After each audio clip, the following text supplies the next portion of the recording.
we're looking at a spectrum of kids who've had to evacuate or dealt with smoky skies in ways that might have been difficult if they have asthma or other conditions and feel the direct impacts. Right. Or they watch, they oversee something on the news when the TV is on. And it's just, going to be continue to become more and more pervasive.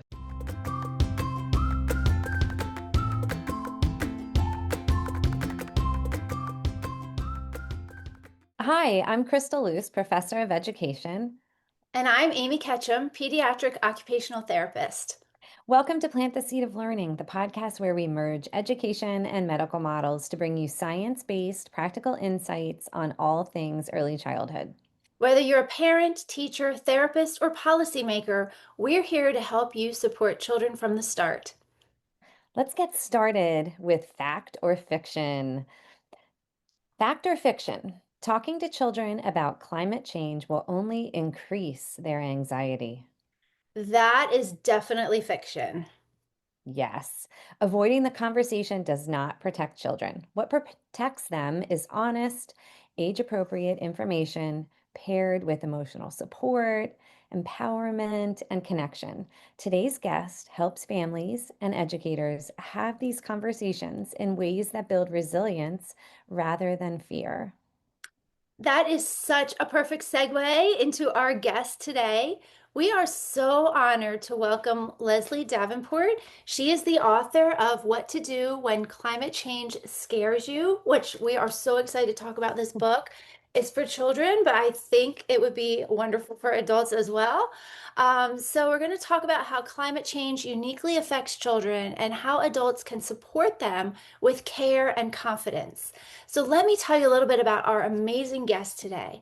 Leslie Davenport is an internationally recognized speaker, climate psychology educator, consultant, and therapist who brings climate education, policy, media, and social justice.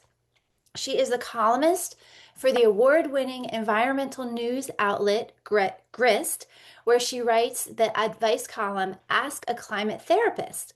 She's the author of 5 books, including Emotional Resiliency in the Era of Climate Change for Clinicians, and 2 American Psychological Association published guides for youth. She also has an adult APA climate emotions workbook forthcoming in 2026. I can't wait for that. Leslie leads the Climate Psychology Certification Program at the California Institute of Integral Studies and advises organizations such as Post Carbon Institute. She brings audiences science, strategy, and heart to navigate eco emotions for a more just world. Leslie, welcome to our podcast. We are so thrilled to have you join us today. Thank you so much for having me. I'm really looking forward to our conversation. And it is so timely. It is Earth Day, where we are celebrating our Earth, and what a great topic to talk about today. Yes, yes. So, tell us a little bit about your latest book, What to Do When Climate Change Scares You, a kid's guide to dealing with climate change stress. Tell us a little bit about why you wrote this book. Well, there's really several threads that came together. One is I do work closely with the American Psychological Association, Mhm. and I'm really grateful for them having their finger on the pulse of what needs are emerging and clearly supporting kids and youth around climate change is just this very rapidly emerging specialization or field, a real need that they identified. Mhm. So that combined with my own experience of hearing kids raise their fears or now there are just more and more impacts as well. So we're looking at a spectrum of kids who've had to evacuate or dealt with smoky skies in ways that might have been difficult if they have asthma or other conditions and feel the direct impacts, Right. or are just learning about it, or they watch, they oversee something on the news when the TV is on, and it's just, going to be continue to become more and more pervasive. Yeah. I know, I mean, we don't even live in an area where we've had forest fires here, but just because of the smoke from several hundreds of miles away, my nephew was having asthma issues last summer and unable to play lacrosse at times. So I know it is extremely pervasive. Yes, yes. Yes, in today's world, so much is happening with our environment. So this topic is so, so important, especially for our littlest learners who Yeah. are still developing their lung systems. So I appreciate your work. Can you tell us a little bit about how you became a climate psychology educator and maybe how you came into that line of work as a whole? Sure. It's one of those things where I wonder how far back I need to go because, as we move through life, Mhm. there's all these influences that we don't think are related initially that start to come together. Mhm. Um, so I had been working for 25 years in health psychology, hospital-based, working with people with life-threatening diagnosis.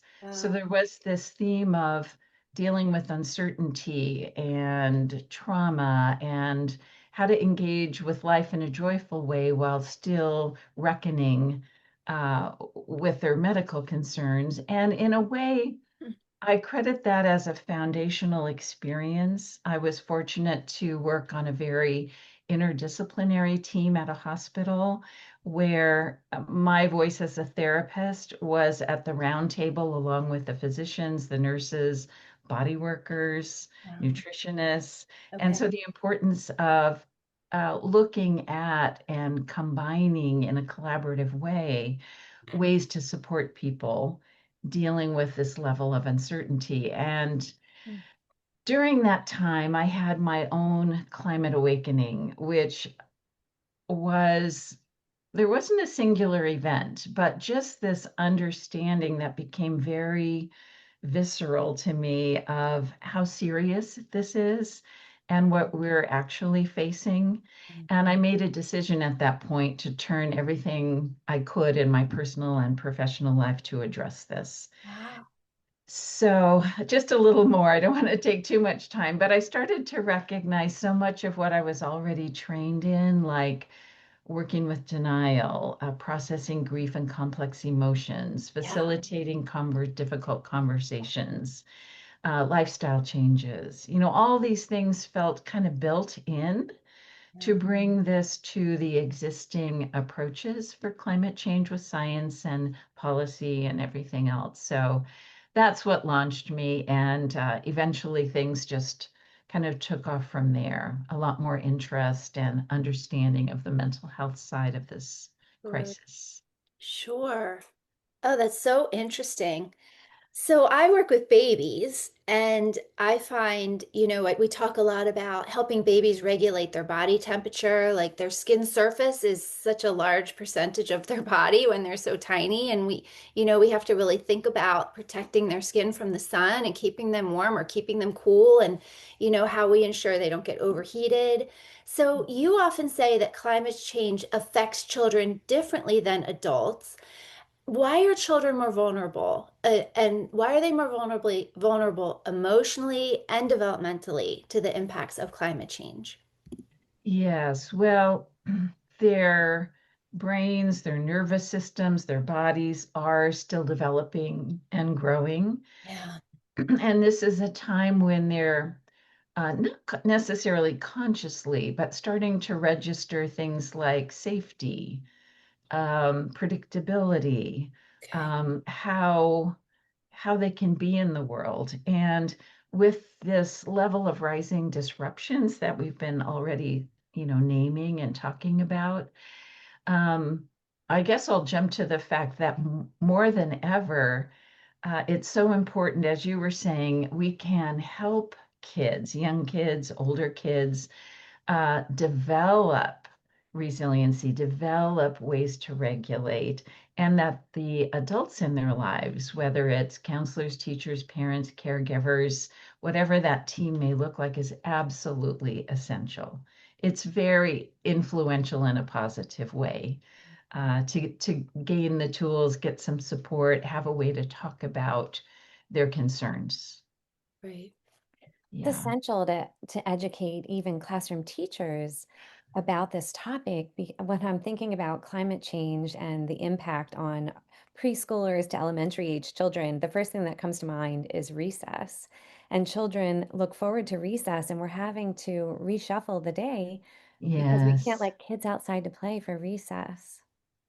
Yes. And boy, you're really talking about such an important area because teachers and parents um, often feel at a loss. They don't know what to say, what to do, want to be helpful, but I've heard them say things like, but I'm not a therapist. I don't know what to do Yeah. if they get emotionally distressed or dysregulated. And the Mhm. importance of providing guidance to teachers and to caregivers is an important piece in this puzzle we're talking about. I was fortunate to be involved in a research project for supporting teachers in this, and it included little 5-minute meditations for the teachers Mm, in preparing to talk about this. mm, And you know, uh, in terms of the what to say, what to do, a lot of it just starts with listening and making space and not assuming what the kids are thinking or feeling, but to create a place where feelings are welcome, questions are welcome, to express a sense of that this matters to me too. Let's yeah. explore and learn about this together. I can't emphasize how important and helpful that is to kids. That's excellent. You often say that climate change affects children differently than adults. We're talking about classroom teachers and the importance of meditation. Yeah. Why are children more vulnerable emotionally and developmentally to the impacts of climate change? Well, there's the whole physiological part, like heat, as was described earlier, same with, older adults. Our bodies are just in a different place. But I really think it has to do again with um, they're taking their cues off of how to be safe, predictability in life, Mhm. um, feeling confident. And if things are always sort of thrown off course, or whether it's from not being able to play sports because of being flooded, smoky skies, excessive heat, whatever it may be, these things are, of course, going to unfortunately be increasing because we know we're on a trajectory. And as climate impacts rise in tandem, so does our emotional distress and our need to make sense of what's happening. Yeah. So, from your work, what do you see are some fears that children are expressing right now? And how do parents talk to children about these fears? Because I think a lot of parents are really afraid of saying the wrong thing because they don't know at what Yes. age to say, to how much information to give them at different ages. Yes. Well, of course, children is covers a lot of ages. Yes. So I tend to think of it more or less in three groups. The littles, up through 4, 5, 6. They come into this world naturally curious and in love with the natural world. How do rainbows work and planting seeds and the rain and all these things. And just to support that deep love of the natural world lays the foundation or plants the seeds for them to become stewards of the earth later in life because we tend to want to care for and protect what we love. Uh-huh. And our relationship with the natural world is no different than that. So, nature-based outings and activities are wonderful and even little the beginnings of understanding that we have a role in caring for the environment. And I'll give you an example that I've used with my grandkids. So if they're taking a shower at my house, I'll say, okay, one more minute because the water we're using, we're sharing with the plants and animals outside. Mhm. It's not just we're going to turn this off because I want to save money on the utility bill, but it's understanding that this is the same water essentially that runs through rivers, that falls from the sky, and that it is ours to share, that there's a consciousness around that Hmm. that our contemporary society has, sort of erased. You turn on a faucet, it comes from somewhere, it goes somewhere, and there's this, a false division of how this is part of the natural world. So we can start to reintroduce those little ways of understanding that. Love that. Yeah. That is so important because in today's society, everything is made for our convenience. So we think nothing Yes. about using water and electricity. I can think back to when my kids were growing up, we used to put a timer in the shower because some of my children like to take lengthy showers. And we had the same conversation about this isn't just our water, we're sharing this with the Yes. world. So Yes. that is so important to have those conversations with children about climate change. How do those conversations look differently across early childhood, elementary, and adolescence? Yes, thank you. So I was starting with the really young ones. And then starting around 7 through 11, 12, there's so many variables, but kids are starting to understand even more concretely about cause and effect. So to get them involved actively in campaigns, anything, at schools, anything from, a turning the light off type thing or carpooling, but doing it with an educational component. I've seen some really beautiful school-based projects where they create a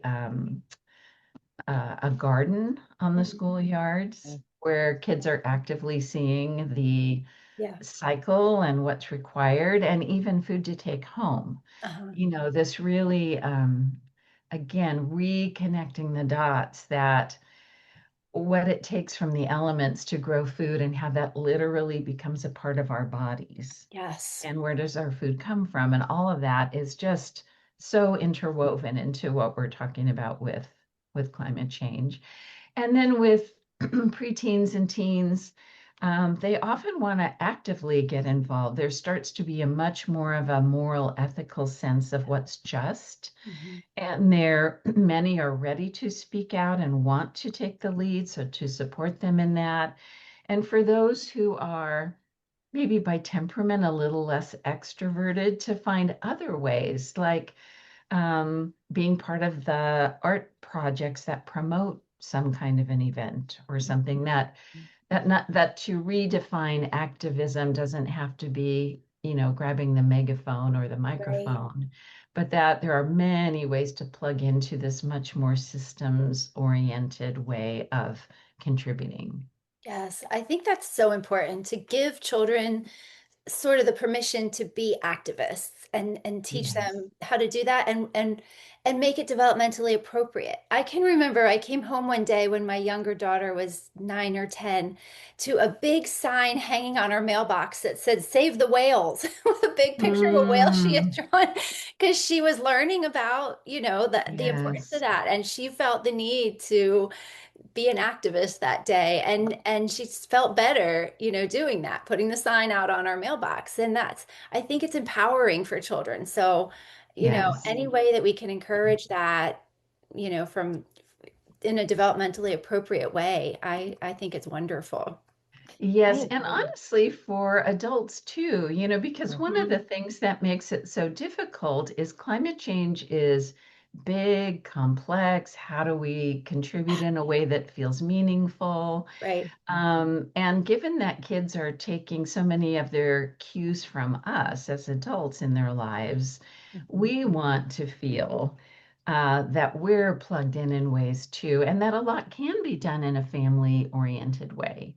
There are more and more community groups or nonprofits that organize family-based activities, whether it's tree planting or a cleanup day or whatever it may be. Mhm.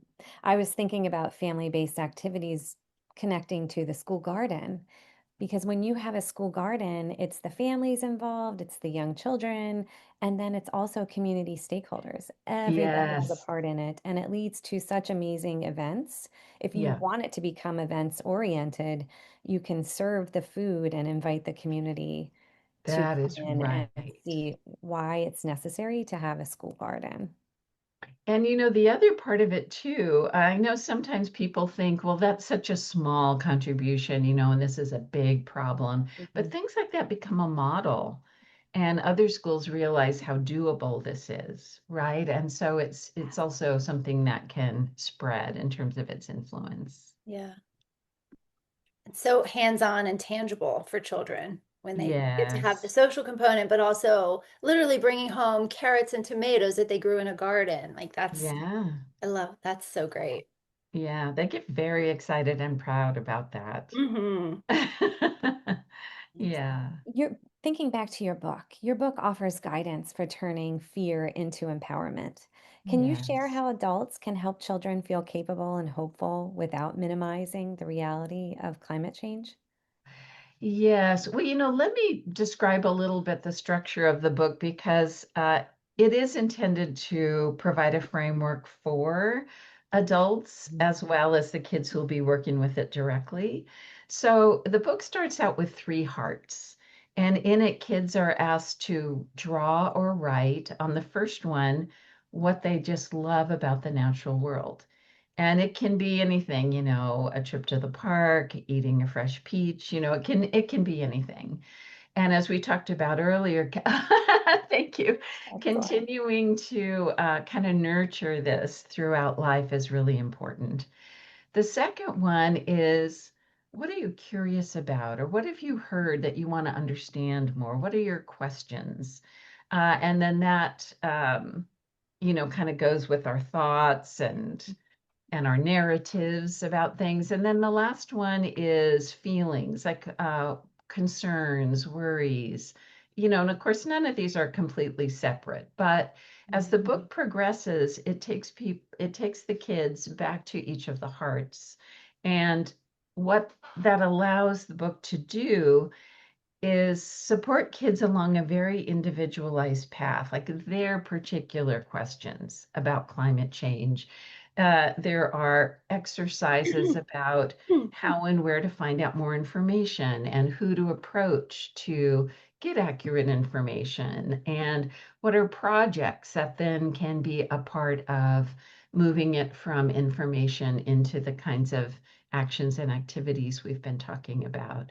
Or if feelings come up, what are some exercises that can be done? Not to, obviously, not to set those feelings aside, but to acknowledge, to validate it, but then to work with it so Okay. that they can be digested or processed and, yeah, help them flow. Okay. I think that might be part of the answer to my next question. But so watching the news can be very scary. There's a lot of climate related events that are covered, on the news and so forth. And I'm just thinking, how can families and educators best support children who feel overwhelmed, anxious, or scared, or even helpless when they hear these stories, see this information out there? Do you have any tips? Yes. Well, of course, one thing is to be conscious about what's in the environment. Do you really want your TV on the news station when you're in the kitchen cooking dinner or whatever? So to be make some choices around that. Uh-huh. But I'd say the main thing is to provide a welcoming, open space for ongoing conversations. Hmm. Because one of the things I found is, especially younger kids, don't know how to make sense of seeing a blazing fire or a flood that might be happening in a different country, 3 states away, but go to bed going, oh no, is my house going to flood today? But rather than kind of living with those fears and misconceptions, to know that it's a welcome part of a conversation to bring Yeah. these concerns and questions forward, and not to dismiss the broader risks related to climate change, but to talk about in the moment what's being kicked up and to frame it in a perspective that's accurate and reassuring. And so often, once that trust is established, that provides a tremendous amount of relief. There's going to be, especially as kids grow, this need to build resilience because, as we've already acknowledged, there are just going to be more challenges, Yeah. Mm. right, and more difficulties.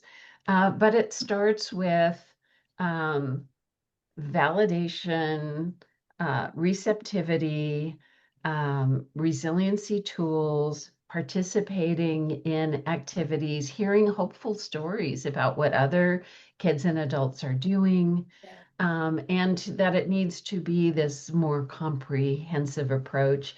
And there's lots of support systems. More and more aquariums or nature centers include a conservation educational component. Mm-hmm. So Mm. it can even be part of a fun outing vacation that, continues to weave in these conversations. Um, but again, for parents and caregivers, you don't have to be the expert. You just need to say, it matters to me too. I really want to hear what's on your mind and how you're feeling. And let's, come back to this and let's learn about this together and let's decide which of these things we might want to participate in. Ooh. Over the years, I've been so impressed at the ability of children to be so resilient. From young to old, they do amazing things that showcase this ability. We talked a little bit earlier about advocacy through the school Yes. garden.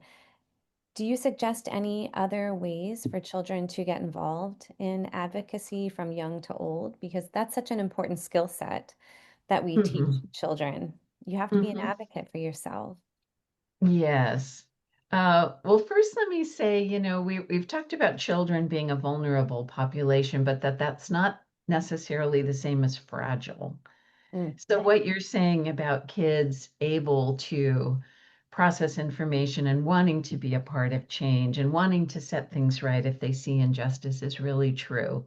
mhm, And that with the support and it being really intergenerational alliances is so important because one thing I do hear from teens and young adults is, sometimes when we're meant to be supportive and encouraging and send some version of, you can fix this, it's really lands too hard. Like, you mm, created this mess and you want us to fix this for you Uh-huh. kind of thing. And so to continue to find ways to participate, to uplift, to support, to listen is really important. So we want to be empowering, but not feeling like we're then stepping back mm. from our responsibility. It truly is an intergenerational responsibility. But your question about advocacy, I go back to um, supporting kids in their natural talents and inclinations. So whether they are the kind of person that wants to and can give a moving talk at their assembly, or they're the musician who writes a song related to this, Mhm, or they're the somehow a more behind the scenes support, or they want to go in science and STEM, and whether it's understanding the natural world or studying tree rings. I mean, because this is such an embedded human systemic dilemma, absolutely every field has a place to move toward a more sustainable approach. A kid who wants to be a chef can find out again where the food is sourced and who has access to the food and who doesn't, and Mm. to bring in that social justice element, Yeah. right? So, wherever their leanings are and their excitement, um, to then sort of open it up and explore it, how it relates to making the world a better place for the climate and in a more just way. Mm. That's excellent advice That because is, I think it's good for anybody, everybody. yes. Yeah. Yes, that's honestly one of the stumbling blocks I see, not just with kids, but with adults, sort of a well, I'm not a politician, or I'm not a scientist, or I'm not a whatever they think is going to be the magic that's going to change things. If they're not that, they just either step back and assume someone will take care of things, or feel disempowered and more anxious. Mhm. And yeah, it's a really great thing to open up. It leaves the door wide open for so many people to get involved, no matter what their skill Yes, set is. that's right. That's right. Yeah, great. So Leslie, we mentioned briefly in the beginning, but I want to talk a little bit more about this. You have an advice column with Grist. Can you tell us a little bit about this and how our listeners could access this? Yes, thank you. This is a new project. I'm very excited about it. I'll just say that again, personally, I've done a lot of work with training and elevating the mental health field. I've worked with schools, I've worked with nonprofits, and I really these days am excited about a conversation in public spaces. I call it guerrilla therapy. Guerrilla in the sense of like a guerrilla garden, like what's the unexpected beauty we can bring to a place. Mhm. So whether there's a climate conversation at the YMCA, right, or at a library or part of a book club. So I say that because this column invites anyone to anonymously submit a question, such as, I struggle because my partner or my relatives don't seem to understand the importance of this. Mhm. And it's so important to me. And it's creating a burden in our relationships. Or Mhm. how do I talk to my children? Mhm. Whatever those concerns may be, you don't have to necessarily go into therapy or read a book. Just put it out there. And so we're launching our first one. We've launched our first one in February, Okay. and it will be a monthly um, edition. And yes, on the Grist website, and I can provide this information, is just a simple link where you can submit your question and then read either yours or others, because there's often common themes that arise in Mm, the questions that come in. wonderful. We'll add that to our podcast notes on our page. Thank you. Sounds like a Yes, great resource. yes, Yeah, excellent resource and a way for people to get advice when they're feeling a yes, little scared. We're yes. speaking of advice, we're coming to the end of the podcast. What is one tip that our listeners can try tomorrow with young children to put them at ease about climate change? I love that question, and because it's the action-oriented question. So to have all of this not only as information and hopefully useful information, but how to begin applying it. And since this is Earth Day, there's usually an array of opportunities and activity kits, whether it's in your community or even online or through the school, to just as the caregivers, the parents, to step in and participate. Again, a key theme in our conversation is about joining, not with all the answers, but to say this matters to me too, and to stand with and beside your child and take those steps forward to explore ways to get involved, not just today, but in this ongoing way. Mm, thank you for that helpful piece of advice. Yes, such great advice. You're going to help so many of our listeners because this is really can be a challenging issue for so many. So we're very grateful for all the work that you do and the books that you're writing and getting out there and speaking about such a important topic. So thanks again for joining us today, and we will keep doing the work, right? That's all we can Yes, do. thank you both so much for what you're providing too, and this wonderful opportunity to explore these questions together. Thank you. Thank you.